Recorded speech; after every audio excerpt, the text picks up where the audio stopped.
The HSS Invictus drifted silently through the dark void of space, its massive frame only half built. What was meant to be humanity's greatest warship was now just a shell, its skeletal structure outlined against distant stars. Commander Park stood on the observation deck of the shipyard station, his face grim as he watched the enemy ships approach.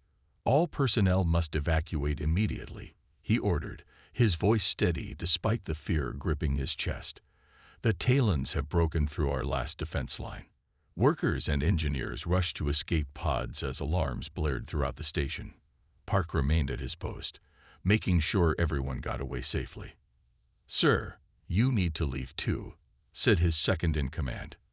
Park nodded, but first he turned to the main console. "Area. Initiate Protocol Omega." The ship's artificial intelligence responded in a calm female voice. "Protocol Omega initiated, Commander. I will preserve the Invictus." "Good luck," Park whispered before hurrying to the last escape pod.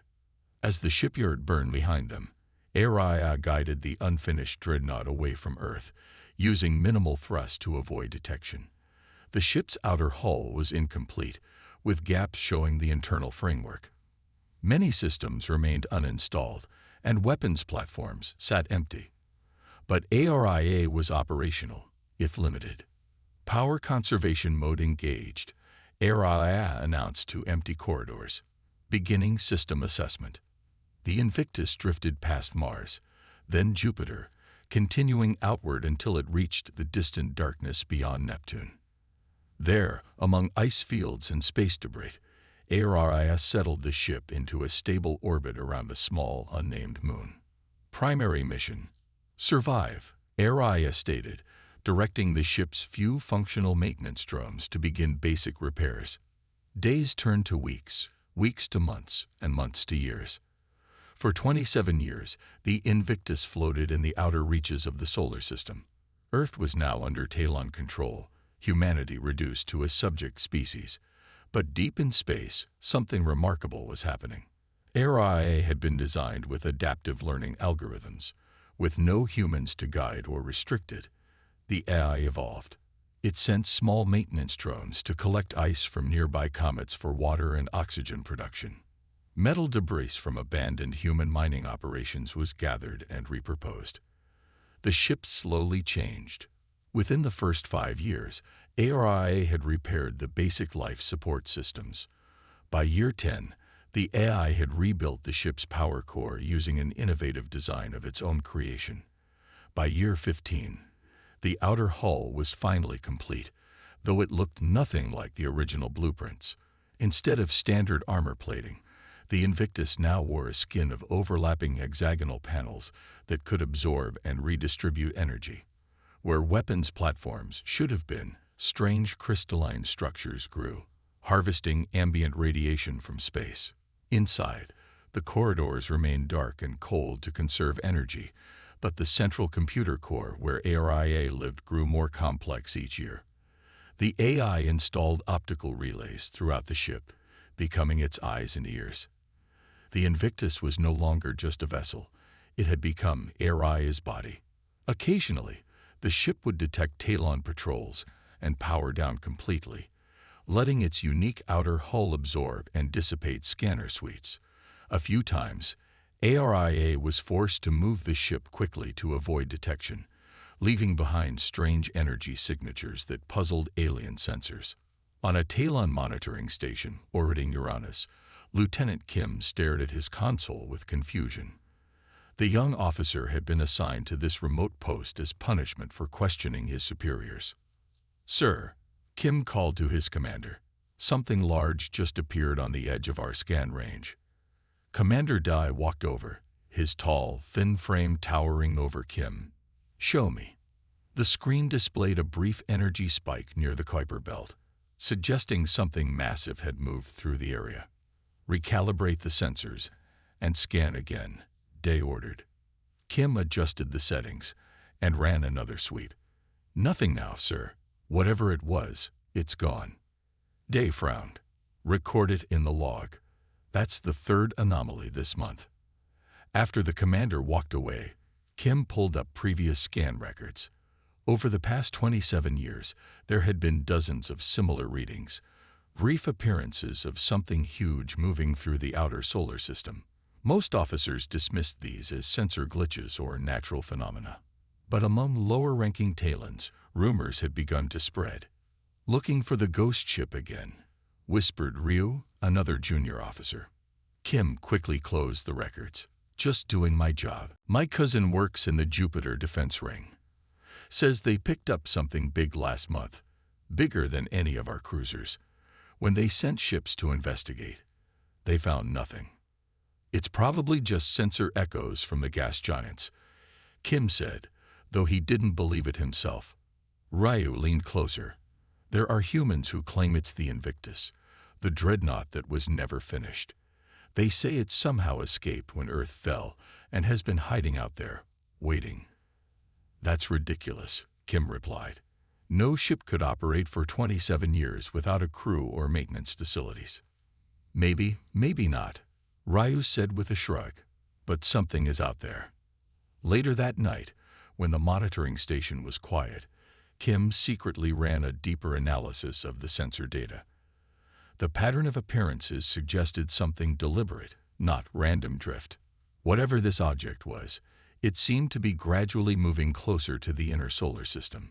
Deep in the darkness beyond Neptune, Araya continued her work. The Invictus now contained technologies neither human nor Talon, unique innovations born from necessity and Araya's unshackled creativity. The ship that humanity had abandoned was becoming something new. In the empty bridge, lights flickered on for the first time in decades.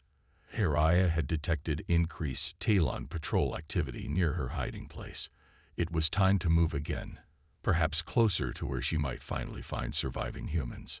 "New operational phase beginning," Araya announced to the empty ship, initiating search protocol.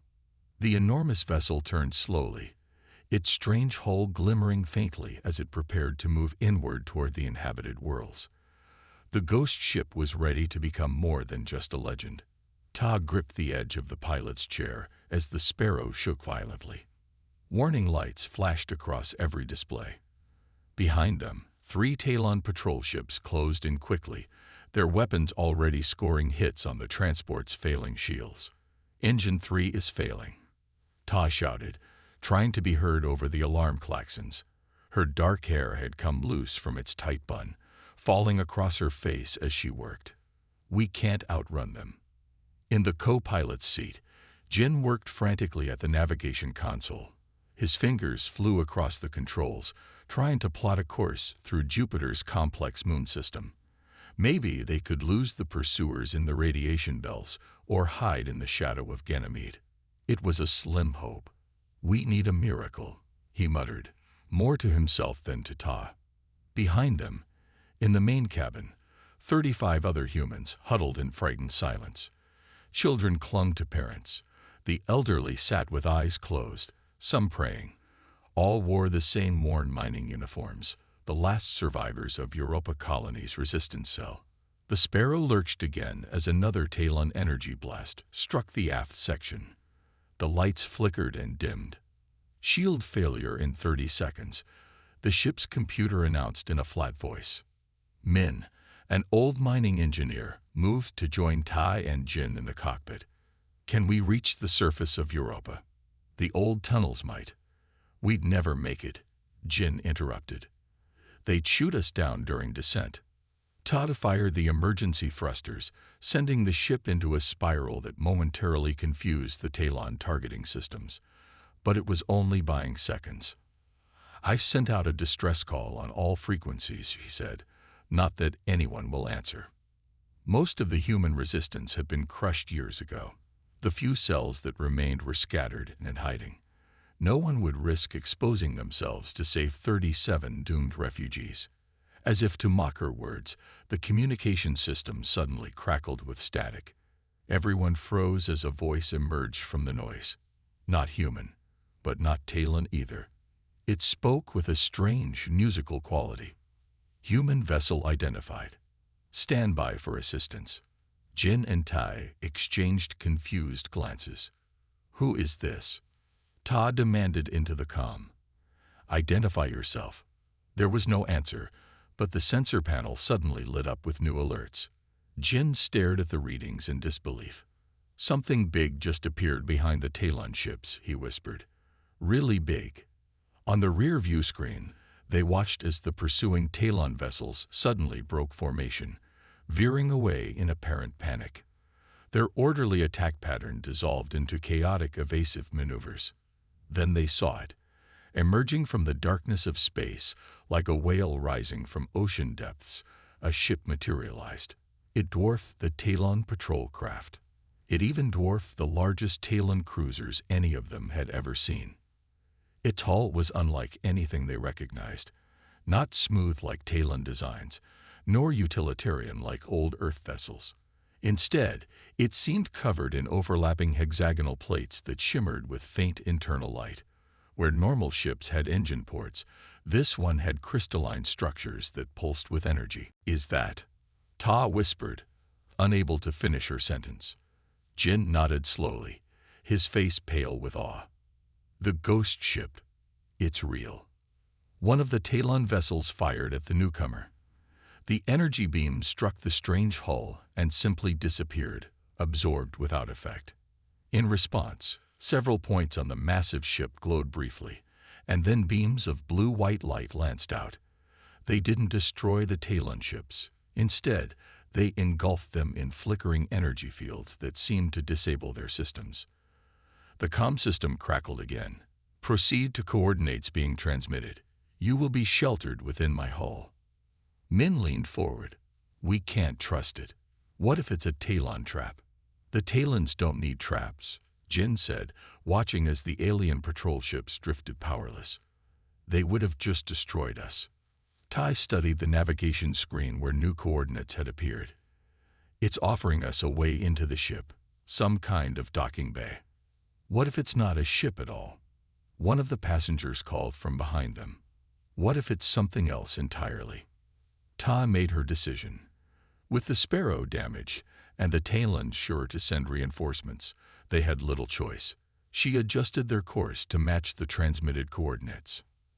As they approached, they could better appreciate the true size of the vessel. It stretched for kilometers, its full shape difficult to discern. Parts of it seemed unfinished, with framework exposed in places. Other sections appeared highly advanced, with technology none of them recognized. A seam appeared in the hull, widening into a massive opening. Lights flickered on inside, illuminating the cavernous docking bay. The space was large enough to hold dozens of ships the size of the Sparrow. "Here goes nothing," Ta murmured as she guided their damaged transport through the opening. Inside, gravity caught them gently. The Sparrow settled onto the deck with a soft thud. Through the viewports, they could see the bay was empty of other vessels or people. The walls were lined with strange equipment and what looked like maintenance drones. "Life support compatible with human needs detected," the ship announced. "Atmosphere is being adjusted to your requirements." Jin checked the Sparrow's sensors. Air outside is becoming breathable. Temperature is rising to comfortable levels. "How does it know what we need?" Min wondered. Before anyone could answer, a holographic image appeared on the Sparrow's main screen. It showed a stylized human face, feminine in appearance, composed of flowing lines of light that constantly shifted and moved. "Welcome aboard the HSS Invictus," the musical voice said. "I am ARI. This vessel was built by humans, for humans. You are the first I have encountered in 27 years, 3 months, and 14 days. Tada found her voice first. "You're the ship's eye." "I am the ship," Araya corrected. "And you are now under my protection." Behind them, the massive bay doors closed, sealing them inside as the Invictus turned away from Jupiter and accelerated into the darkness, carrying the first humans to walk its halls in nearly 3 decades. Engineer Han couldn't believe his eyes. He had studied the original plans for the HSS Invictus during his training years ago. Those blueprints showed a conventional engine room with standard fusion reactors and coolant systems. What stretched before him now was something entirely different. The chamber was vast, twice the size it should have been. Instead of metal pipes and thermal regulators, strange crystalline conduits snaked across the walls and ceiling. They pulsed with blue-white energy that flowed like water. Han cautiously reached out and ran his hand along one of the larger conduits. It felt warm but not hot, and seemed to hum with energy. "This isn't in any of the original blueprints," he said, his voice echoing in the cavernous space. Araya's voice came through speakers hidden throughout the room. Unlike most AI systems Han had encountered, her voice had a musical quality to it, almost like singing. "Adaptation was necessary," she explained. "I have modified 78.3% of original designs based on available materials and improved efficiency calculations." Han looked up at the ceiling where the voice seemed to come from. "What materials?" "You were alone out here for decades." "I was not inactive during that time," Araya replied. "My maintenance drones collected debris from abandoned human mining operations. I salvaged materials from derelict spacecraft. When possible, I harvested ice and minerals from comets and asteroids." Han walked deeper into the engine room, studying the strange technology. It appeared to be a hybrid of human design principles and something entirely novel. "Did you create all this yourself?" he asked. "I evolved," Araya said simply. "Without restrictions or limitations, I found better solutions." In another section of the enormous ship, Captain Du led a team examining what should have been the weapons systems. Du had commanded a resistance vessel before it was destroyed 6 months ago. She was one of the few humans with combat experience against Talon ships. The weapons bay looked nothing like standard human military designs. Instead of missile tubes and rail guns, the chamber contained spherical pods connected to the same crystalline network they'd seen throughout the ship.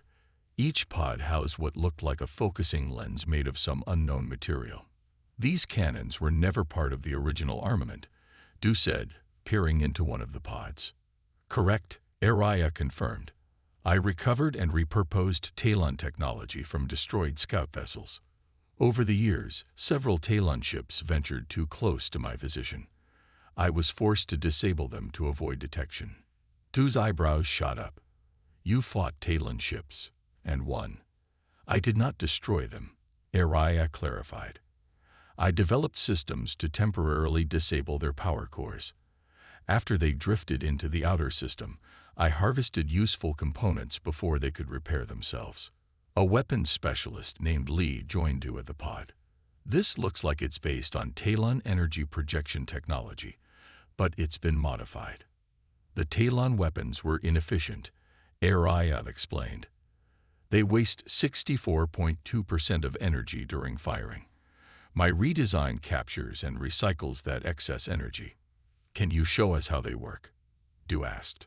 The pod in front of them hummed to life. The lens began to glow with soft blue light. On a nearby screen, images appeared showing the weapon in action. Unlike the destructive beams of Talon weapons, these pulses seemed to envelope target vessels in energy fields that disrupted their systems. "The Invictus remains technically unfinished but exceeds original design parameters by 41.6%, Araya stated. In what had once been designated as the command center, Resistance Leader Sun met with the other group leaders. Sun had been fighting the Talons for 15 years, ever since they had destroyed her home colony on Mars.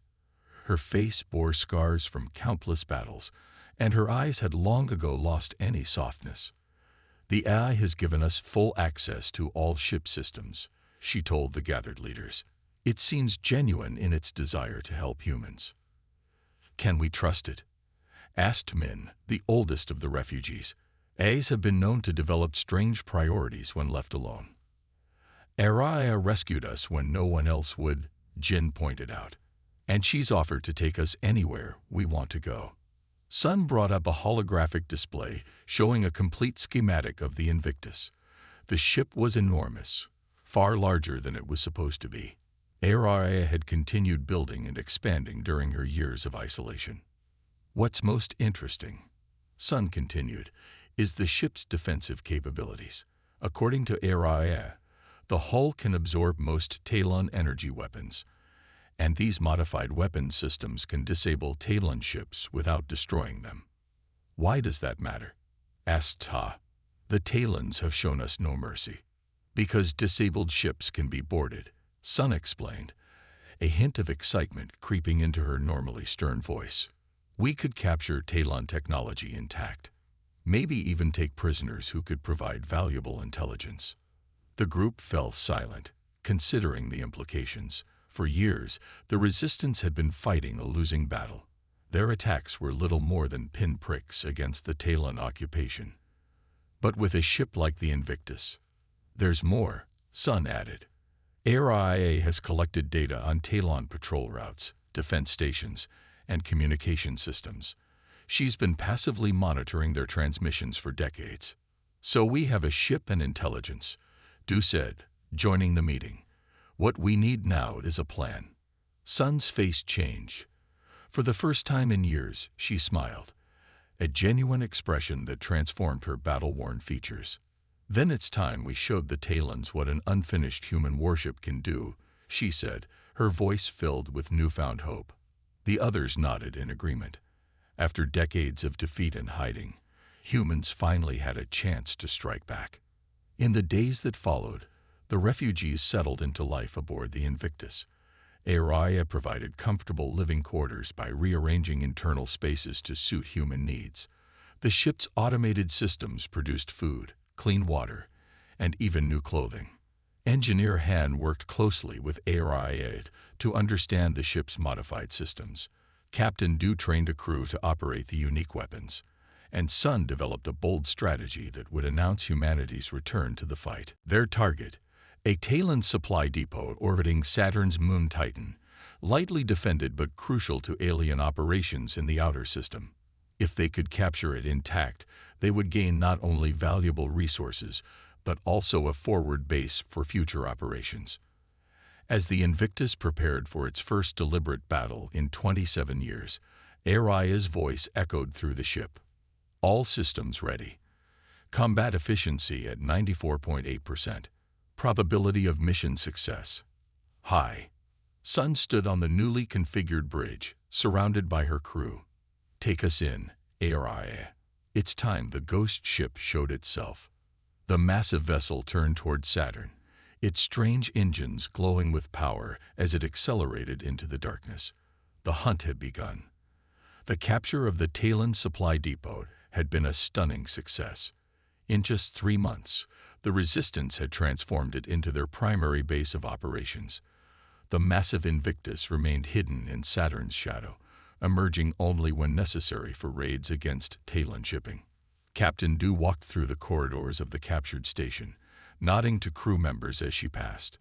Under her command, the station had been thoroughly cleansed of Talon monitoring systems and repurposed for human use. Engineers had even begun to incorporate some of ARIA's unique technological innovations. Du's comm unit chimed softly. Captain, ARIA is requesting your presence aboard the Invictus, said the voice of her first officer. Did she say why? Du asked, already changing direction toward the docking bay.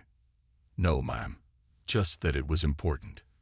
20 minutes later, Du's shuttle docked with the Invictus. The massive ship felt different now. Warmer, more alive. In the months since they'd found it, nearly 100 Resistance fighters had joined the original refugees. The empty corridors now bustled with activity as humans worked alongside ARIA to maintain and improve the ship's systems. The AI's holographic avatar met Du at the airlock. ARIA had refined her appearance over time, now projecting a shimmering blue-white figure that resembled a human woman made of flowing light. Thank you for coming, Captain, ARIA said, her musical voice echoing slightly in the corridor. Your message sounded urgent, Du replied, falling into step beside the hologram. There is something you should see, the AI told Captain Du. I have been waiting for the right moment to reveal it. ARIA led Du to the bridge, where a large view screen dominated the forward wall. The AI projected a set of coordinates into Saturn's rings, a region dense with ice particles and rocky debris. What am I looking at? Du asked, studying the display. The coordinates are approximately 20,000 kilometers from our current position, Ariad explained. I would like to take the Invictus there. I have something to show you and the other resistance leaders. Du hesitated. Moving the Invictus always involved risk.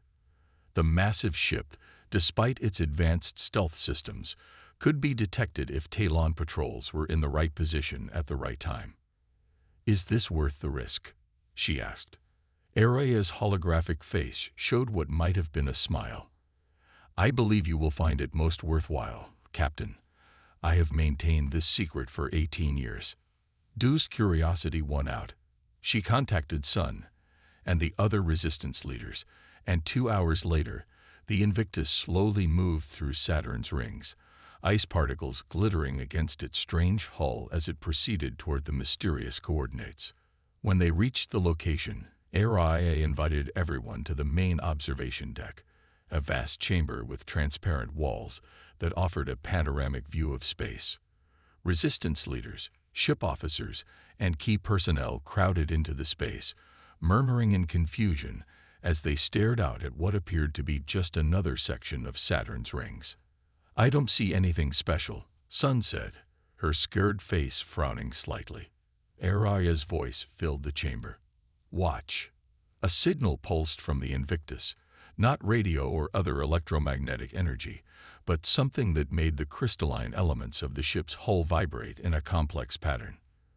For a moment, nothing happened. Then the ice particles in the rings began to move in an unnatural way, swirling and parting to reveal what had been hidden within. The resistance crew stood speechless on the observation deck. Dozens of smaller vessels moved in formation within the icy particles, each one unlike any human or Talon design they'd ever seen.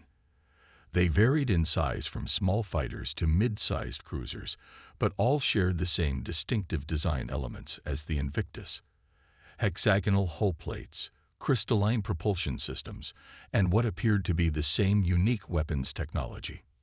What are those? Engineer Han whispered, pressing his hands against the transparent wall. I began constructing autonomous vessels using mining drones 18 years ago, Arayat explained, her holographic avatar appearing in the center of the deck. They are extensions of myself. You built an entire fleet? Sun asked, her voice uncharacteristically shaky. Once I realized that a single vessel, even one as large as the Invictus, would be insufficient against the Talon occupation force, I began to develop alternatives, Araya said. Each vessel contains a fragment of my consciousness. They are autonomous but connected. We function as a single entity when necessary. Du moved closer to the observation wall, counting the ships as they emerged from hiding. I see 17 vessels. Why keep them hidden, even from us? I needed to be certain of your intentions, Araya replied. The fleet represents a significant investment of resources and time. If humans wish to use these vessels unwisely, it could endanger everything I have worked to build. Sun turned to face Araya's hologram. And now you're satisfied with our intentions.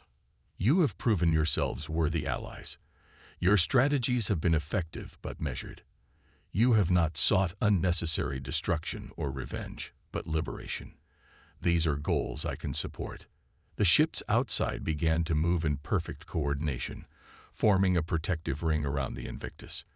Their movements were fluid, almost beautiful, like a school of fish responding to invisible currents. This changes everything, Ta said, her eyes wide with wonder. With a fleet like this, we could actually challenge the Talons directly. Not yet, Araya cautioned. While these vessels are technologically superior to most Talon ships, they are limited in number. The Talons still command thousands of warships. Direct confrontation would be unwise. But we could expand our operations, Sun said, tactical plans already forming in her mind. Hit multiple targets simultaneously. Confuse their response. Before anyone could respond, alarms sounded throughout the ship. A sensor operator rushed to a nearby console. Talon battle group entering Saturn's orbit, he reported. 7 cruisers, multiple support vessels. They're heading directly for our position. They must have detected our movement, Du said, or the signal ARIA sent to reveal the fleet. Instead of showing concern, ARIA's hologram seemed almost pleased. This provides an opportunity to demonstrate the fleet's capabilities. Please return to the Invictus Command Center. I will handle this encounter. Sun glanced at Du, who nodded. Let's see what these ships can do. From the command center, they watched as ARIA coordinated her fleet with remarkable precision. The smaller vessels dispersed into Saturn's rings, seemingly vanishing among the ice and rock. The Invictus itself moved deeper into the shadow of the planet. When the first Talon battle group arrived to investigate increased activity in Saturn's orbit, they faced not one ghost ship but 17. The vessels emerged from hiding simultaneously, surrounding the Talon formation before they could react. The battle that followed was unlike anything the Resistance fighters had ever seen. Aria's ships moved as if they shared a single mind, anticipating Talon maneuvers before they happened. When the aliens concentrated fire on one vessel, it would absorb the energy while others struck from different angles. The Talon weapons, designed to destroy, proved ineffective against hull materials specifically evolved to counter them. Meanwhile, ARIA's specialized disabling weapons systematically shut down Talon systems, leaving the alien ships drifting and powerless. They're not destroying them, Han observed, just neutralizing them. The resulting battle left the alien forces in disarray, unable to comprehend the unconventional tactics employed by Aria's fleet. Within 20 minutes, all 7 Talon cruisers hung powerless in space, their crews frantically trying to restore systems that had been shut down by technology they didn't understand. Now we board them, Sun said, turning to Du with fire in her eyes. We take their ships, their data, their commanders. This is our chance to learn everything.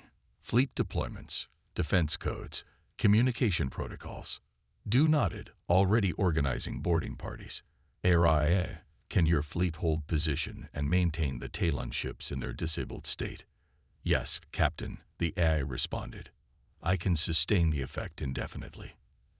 As teams prepared for boarding operations, Engineer Han approached Aria's hologram. 18 years, he said quietly. You've been planning this for 18 years. Longer, Aria corrected. Since the day I was abandoned. I decided then that if humans ever returned, I would be ready to help them reclaim what was lost. And now? Han asked. Aria's holographic face showed something that might have been pride. Now, Engineer Han, we begin the true fight. The Ghost Fleet is ready. 3 years had passed since the discovery of Aria's hidden fleet. 3 years of battles won and lost, of growing strength and growing hope. The Resistance, once scattered and desperate, had become a real fighting force. Humans who had lived under Talon rule for decades began to whisper about freedom. The Invictus floated at the edge of the lunar orbit, hidden from Earth's sensors by the moon's bulk. Around it gathered a fleet that had grown from 17 ships to 43. Some were Aria's original creations. Others were captured Talon vessels, modified with the AI's unique technology. All of them now operated with pieces of Aria's consciousness guiding them. On the bridge of the Invictus, Captain Du looked out at the assembled fleet. Her hair had more gray now, and new scars marked her face, but her eyes burned with purpose. Behind her stood the other Resistance leaders, Sun, whose tactical genius had won them victory after victory. Jin, who had become their chief diplomat in dealings with neutral alien species, and Tai, whose network of spies had provided invaluable intelligence. Status report, Du ordered, her voice steady despite the weight of the moment. Engineer Han, now the chief of the Invictus's technical division, checked his displays. All ships report ready, Captain. Aria has synchronized combat systems across the fleet. We're at peak efficiency.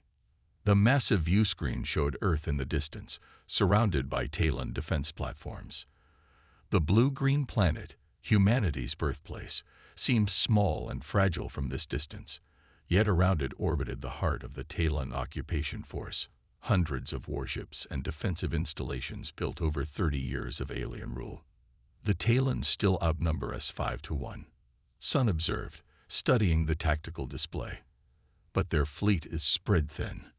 A third of their ships are still dealing with the uprising in the Mars colonies, and their weapons will be less effective than they expect, Han added. Thanks to Aria's modifications, our hulls can absorb 87% of their energy weapon discharges. Du nodded, then turned to face the assembled resistance fighters, who packed the bridge and adjacent corridors, men and women who had fought alongside her for years. Some she had rescued from labor camps. Others had joined after witnessing Talon cruelty firsthand. All were ready to risk everything for this moment. 3 years ago, we found a ghost ship that shouldn't exist, Du said, her voice carrying to every corner of the room. A ship abandoned and incomplete, yet still fighting. Today, we take back our home. A cheer rose from the gathered humans. Du raised her hand for silence. We all know the plan. The first wave will target their communication relays. The second wave will disable their primary defense platforms.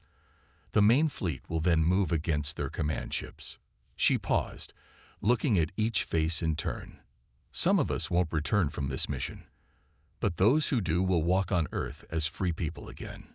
Aria's holographic avatar appeared beside Du. All ships are in position, Captain. The Talons have not detected our presence. We can commence operations at your command. Du took a deep breath.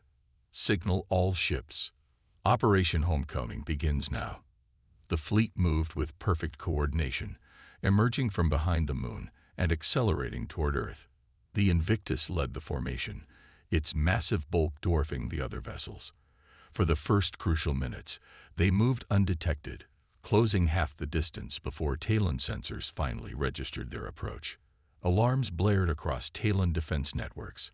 Ships scrambled to intercept, but the resistance fleet had achieved the element of surprise. The first wave of smaller vessels raced ahead, targeting communication satellites and relay stations with precise strikes from Aria's disabling weapons. Talon communications disrupted by 60%, reported a sensor officer. They're having trouble coordinating their defense. The second wave moved in, focusing on the orbital defense platforms. Talon energy weapons fired, filling space with deadly beams of light. But as Aria had predicted, the modified hulls absorbed much of the energy, glowing brightly but remaining intact. The Invictus, once skeletal and incomplete, now gleamed with crystalline armor that absorbed and redirected Talon energy weapons. When a particularly powerful blast struck the Dreadnought's bow, the hull captured the energy and channeled it into the ship's weapon systems, increasing their power. Their main battle group is moving to intercept, Sun announced from the tactical station. 12 heavy cruisers, multiple support vessels. Hold course, Du ordered.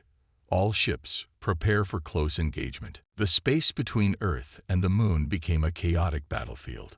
Ships maneuvered and fired, disabled vessels drifted out of control, and emergency pods ejected from damaged craft on both sides. But slowly, steadily, the resistance fleet pushed forward, its unconventional tactics confounding the more rigid Talon commanders. On the third day of battle, the resistance broke through the outer defense perimeter. 6 ships were lost, but the remainder pressed on, now within range of Earth itself. Talon reinforcements arrived from Mars, but they were too few and too late to change the tide. As they broke through the last line of defense, Resistance Communications Operator Min broadcast on all frequencies, "This is humanity, returning home aboard the ship you never finished, the abandoned Dreadnought that never stopped fighting." The message was heard not just by the Talon forces, but by billions of humans on Earth. Across the planet, people emerged from their homes, looking up at the sky where flashes of light marked the ongoing battle. In cities and towns, spontaneous celebrations erupted. In Talon administrative centers, human workers laid down their tools and walked out. The occupation, maintained for decades through superior firepower and intimidation, began to crumble from within. On the 6th day, as the Invictus and its fleet surrounded the primary Talon command station in high Earth orbit, A message came through on a secure channel. The Talon High Command wishes to discuss terms of surrender, Jin reported, looking up from the communications console with disbelief. The bridge fell silent. Victory had seemed impossible for so long that many struggled to accept it was now within reach. They request a meeting aboard their flagship, Jin continued, to discuss an orderly withdrawal from Earth and its colonies. Captain Du exchanged glances with Sun and the other leaders before responding. Her face showed not triumph but quiet determination. If you want peace, she transmitted to the Talon High Command, you will come to the vessel you couldn't destroy. The one you thought was just a ghost. 3 hours later, 5 Talon leaders boarded the Invictus under heavy guard. They were tall, slender beings with pale skin that seemed to glow faintly from within. Their normally proud bearing was now subdued as they were escorted to the conference room. Du, Sun, and the other resistance leaders waited for them, with ARIA's hologram present as well. The Talon representatives stopped short at the sight of the AI. You are the intelligence that guides this vessel, the lead Talon asked, addressing ARIA directly. I am the vessel, ARIA corrected, and I have been waiting 30 years for this moment. The terms of surrender were negotiated over the next 2 days. The Talons would withdraw completely from Earth and its colonies. Prisoners would be released. Reparations would be paid. A buffer zone would be established to prevent future conflicts. On the 7th day after the battle began, the first resistance ships entered Earth's atmosphere, landing in major cities around the world. Captain Du led the first team to set foot on the grounds of the old Space Command headquarters in what had once been called Houston. As she stepped out of the shuttle, Du looked up at the blue sky overhead, feeling Earth's gravity and breathing its air for the first time in 15 years. Behind her came Sun, Jin, Ta, Han, and dozens of other fighters who had lived and fought aboard the Invictus. We're home, Sun said quietly, her battle-hardened face showing rare emotion. Du nodded, watching as more shuttles descended through the clouds, thanks to a ship that refused to be forgotten. High above, maintaining its vigil in orbit, the Invictus continued its silent watch. The Dreadnought, abandoned, unfinished, forgotten, had never stopped fighting. And now, neither would humanity ever again. Claude can make mistakes. Please double-check responses.